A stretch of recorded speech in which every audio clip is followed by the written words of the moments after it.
Hey, good morning, guys. Mark here with Real Crypto Talk.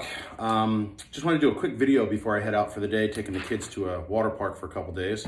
So just a couple basics. Sentiment is still up as far as I'm concerned. The last couple days we had a decent sized pullback, 20-30%. Bitcoin went to 58,000, pulled back to about 45,000. Kind of just another day in crypto. Nothing spectacular or special about it. No specific reason for it. Everything, as far as I'm concerned, just looks great. If you had an opportunity to buy additional assets at the lows, over the last 48 hours, wonderful. You brought your, average cost down substantially if that's the case.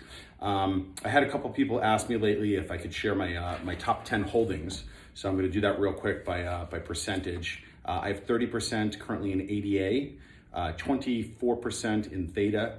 DGB is 16%, Litecoin is 4%, I have 4% in T-Fuel, 4% in XLM, 2.5% in Bitcoin Cash, and 2.5% in Zilliqa, and 2% in GRT, and then the rest is all, fractional, which I can maybe go into another video. But just a couple things to go over. As I said, sentiment is still up. We're keeping an eye on the silver market today. Today is the COMEX delivery day, so there could potentially be some action going on there. One really interesting thing I noticed this morning, the 10-year yield's at 1.41. It's not good. It keeps going higher. We're gonna see some fireworks in the debt market. Something that you can only squeeze a balloon so hard before it's gonna pop, and everybody, they want you looking at the stock market. Look over here, not there. One of the other channels I watch, a guy named Greg, great guy. He says that all the time. Look over here, not there. They want you looking at the stock market because it's going through the roof, because everybody's so concerned about their 401ks. But the real story is being told by the yield, and the nightmare that we have to deal with is going to be when the debt market explodes. So keep an eye on silver today. Keep an eye on the yield, the 10-year yield. Also, just moving forward, if there's any specific topics you guys would like, I've had 1 or 2 requests so far, please leave them in the comments below. One of the requests I did get a private message about is, for all you newbies out there, anybody who's really new to crypto in the last couple of months, or in this bull run at least, people are asking questions about how you pull money out. It seems to be a kind of a point of contention, a point of confusion, because most people very rarely pull actual cash out of the market. What they do is they'll sell on Coinbase or whatever exchange they're on, and they'll kind of leave those funds sitting in the crypto sphere and try to buy back in. And I think people are a little intimidated by stable coins, things like TrueUSD, Tether, things like that, where you can actually put your profits that you take off the table into a stable coin that'll stay within a 1 or 2 cent range between 99 cents, $1, and $1. And in doing so, you can kind of just have money, or dry powder, as I like to put it, sitting on the side ready to go for a pullback like we experienced the last couple of days. I'm also working on a strategy with my cousin right now. We've been in this since I've been in since 2016, 2017. He got in 2017, 2018. And one of the problems we've kind of fought with, which I know a lot of you probably fight with, is pulling money off the table, is actually pulling profits. It's wonderful when you look at your Blockfolio or your CoinStats or whatever app you're using, and you see numbers going through the roof and doing these multiples, but in reality, it's meaningless. They're just unrealized gains until you actually cash something out and take profits.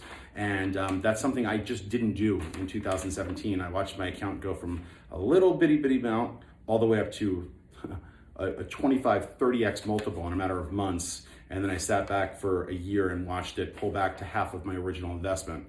Now, 3 years later, it's substantially higher than that all-time high in 2017, 2018.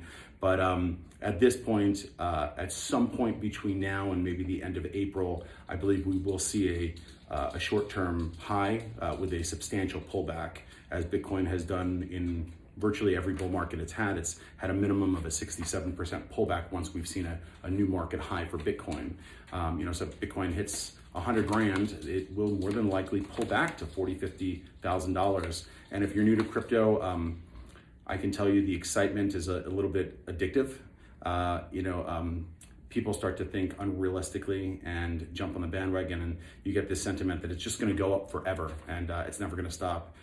It's not the case. It's going to pull back. It's just what it does. And it's not healthy for it to just go up forever. The pullback this last couple days, I think actually was very bullish. I think it was a sign that the market is actually maturing a little bit. We see people taking healthy profits. I don't think we're going to take off immediately. I think for a day or two, we may try kind of trade sideways before going much further north. Just going to kind of, I thought I'd start giving just a little personal tip at the end of each of my videos, just trying new things out. So my tip today, just something I'm dealing with in real life. I'm getting ready to leave with the kids to go to a water park for a day or two over in Cincinnati, and just found out when I called the dog boarding place where we usually put the dogs up, that apparently their vaccines are expired. So apparently it's not just humans dealing with vaccines, now it's dogs as well. So because my dog's vaccine expired 3 days ago, I can't board her. Luckily, I have a friend that's gonna come over and let him out while we're gone, but that's my recommendation of the day. If you're going out of town, make sure you call and check the vaccination dates, that they're not expired before you try to board your dogs. That's my words of wisdom for the day. Any other questions, guys? Put a comment in the notes down below. Have a wonderful day, and talk to you tomorrow.